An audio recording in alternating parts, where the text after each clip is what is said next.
Marc, that felt more like a resounding statement, a message than a performance. How good was City today, second half especially? I think second half especially, like you say, we did well. We just want to improve, just want to get better. When you've got the players like this guy, it's fantastic. But keep our feet on the ground, recover, focus on the next one. Ryan, Marc obviously got the second goal, but it was all about the pass into him, wasn't it? Yeah, when I give the pass for him, I'm not good because I don't know if he score, but when I see he score, I'm very happy for him, for the team, and now we can go play against Arsenal. That's a big game for us. It's a big game. It was a striker's finish from him though, wasn't it? Great pass, but fair play to Marc. It's not my pass, it's him. When he controlled the ball, he touched very nice the ball, because the ball is not good. I don't know why he changed the ball, but I'm very happy for him. The manager, I don't know if you heard, talked about you being a free soul, a free spirit in the week. How do you feel the pressure, or do you just enjoy the opportunity to help your team and win big games? No, I don't feel the pressure. I don't want to feel the pressure. I just want to play with my teammate, give the pleasure, give the good pass for him, for Ali, for all players, because we need goal. Don't concede the goal, and today he do a big job for us, and we are very happy. Marc, as they were for much of the second half, your supporters are singing, "Are you watching Arsenal?" I know you're not one for a provocative statement, but do you hope they were? I don't think it matters, to be honest. Like I said, it's the most important thing, even though it's cliches, that we did the job today and we can focus on the game coming up now. But, you know, everyone did their job today. Thanks to God today for helping us, and, you know, let's just move on to the next one.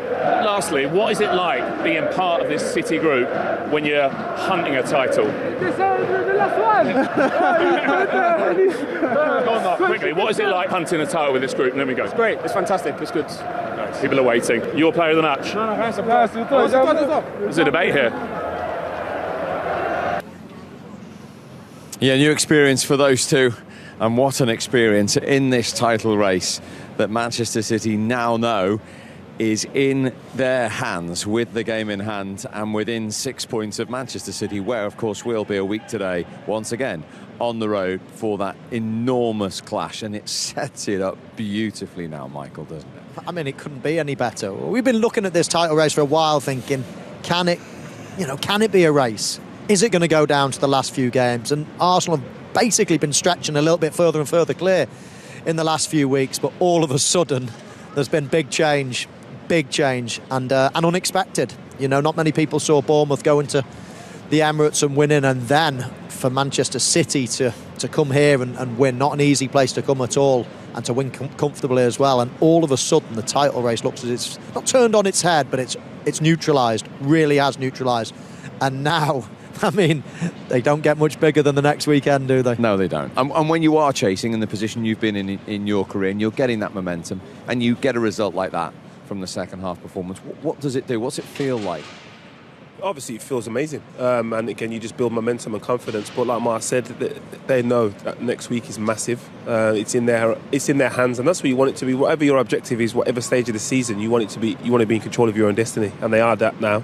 Going into next week, they'll certainly be aware how huge that game is. We'll make them aware.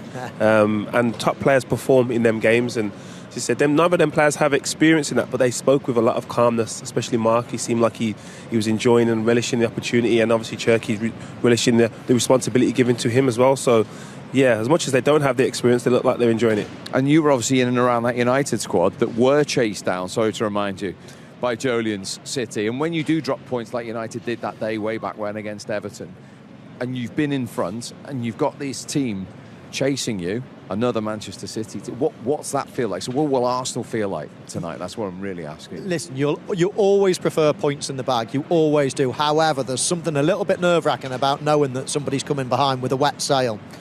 And of course, Arsenal have got the points, but Manchester City have got the advantage of being at home. They've got the advantage of big pressure game today, had to win, they won.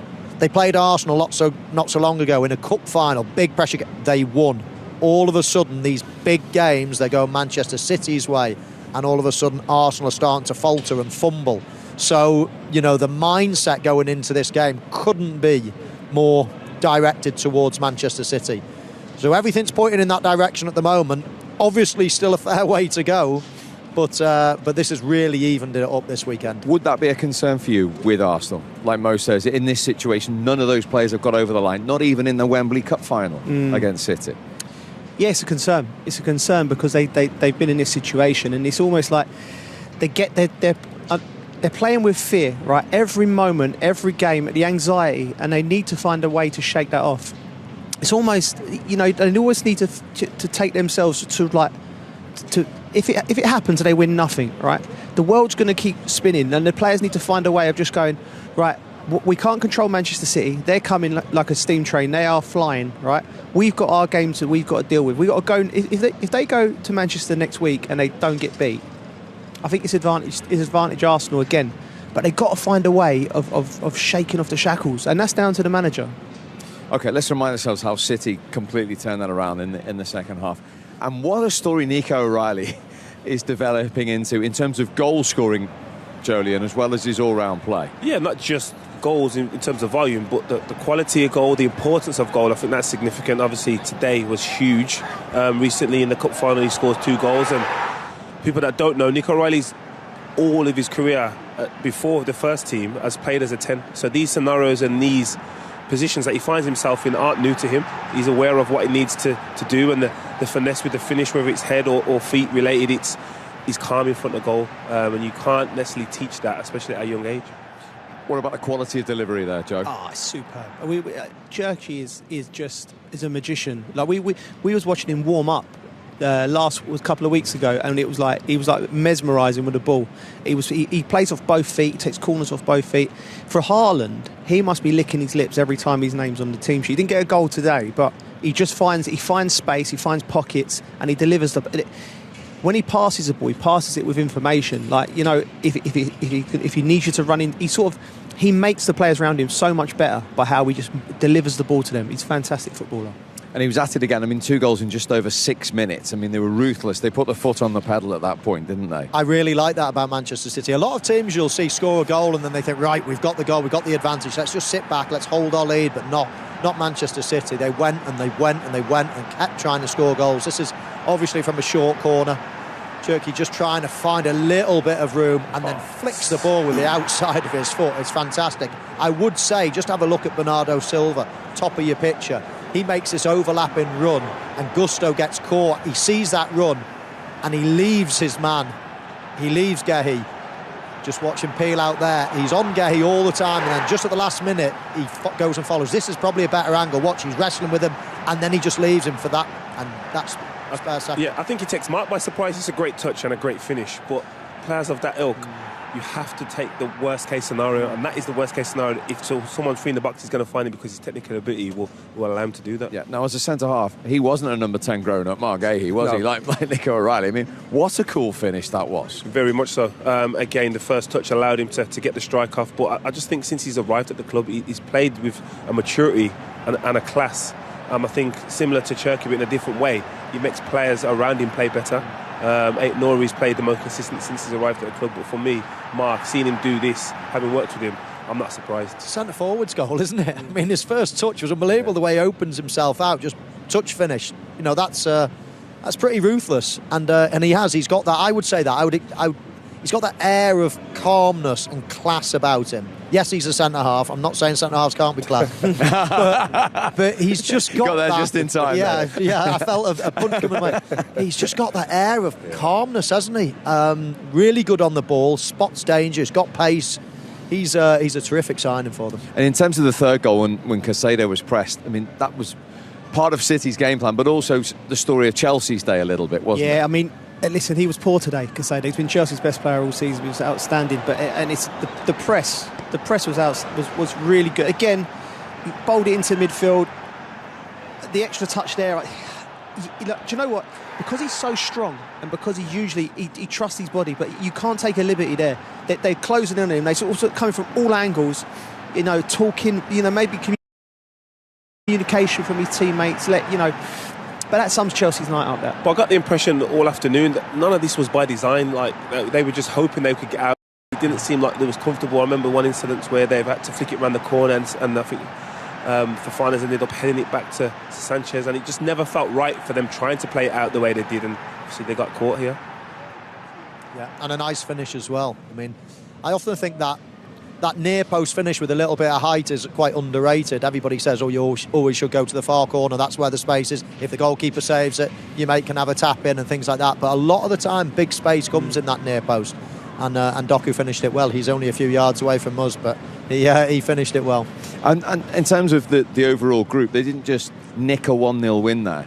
They powered their way in the second half to a 3 and could have been more victory. I mean, they did send a statement out there, Julian, didn't they? Yeah, definitely. And I mentioned it before, the game. When City are at their best, they score 3 or 4 goals. So that is the worrying sign for Arsenal, especially with the goal difference. I think when Arsenal are at their best, they look very solid and probably end up with a 2-0 victory. But in regards to City, when they're at their best, you can get hurt and punished. The City boss, Pep Guardiola. Well, Pep, how much did you enjoy celebrating that with your fans at the end? It was quite an atmosphere in the corner there.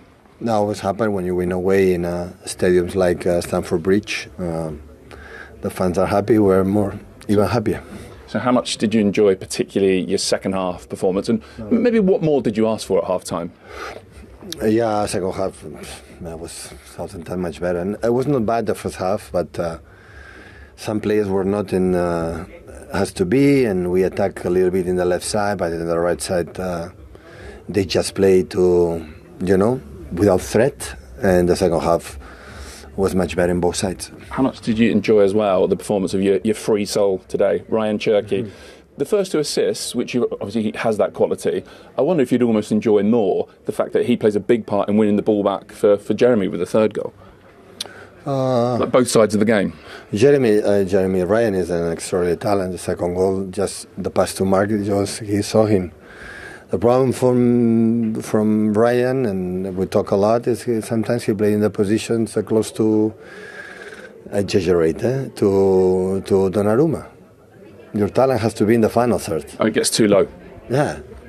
How good you are. Winning games, no? Assists and something that nobody can see it, not even from outside. So be there. Be close to Haaland. Be close to the wingers and make your quality there. We'll bring the ball there to you. So not necessary to come down. And after that, when we are winning, and after that, he stopped to see practical, effective. So, but he's so young. So, and the impact in Premier League for season, as much he understands that, will become it is already an extraordinary player, but he has the desire to be even better. Will be good for Man City and for him. You spoke a bit about consistency before this match. 2-0 Arsenal, 4-0 Liverpool, 3-0 Chelsea. Is this team, like City teams of the past, just starting to... No, go on.